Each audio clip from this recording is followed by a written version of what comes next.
अस्सलाम वालेकुम नाज़रीन, मैं हूँ सलवा हसनैन। आप देख रहे हैं सूर्या न्यूज़।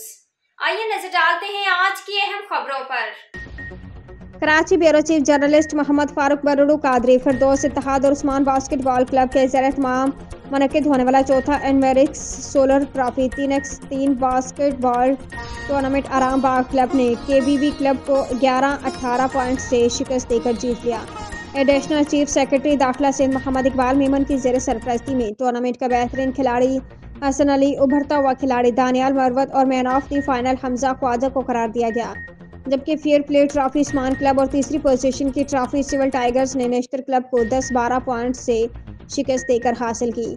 फाइनल के मेहमान खसूसी POA के मीडिया कोऑर्डिनेटर और सदर टाउन म्यूनसिपल एडमिनिस्ट्रेशन के डायरेक्टर आसिफ अजीम थे। इस मौके पर SOA के सेक्रेटरी अहमद अली राजपूत, ताजर रहमा आसिफ गुलफाम, KBBA के सदर गुलाम मोहम्मद खान, KSBA के secretary Ejaz Ahmed Qureshi, DPE national college Saeeda Iftikhar और दीगर शख्सियात मौजूद थी।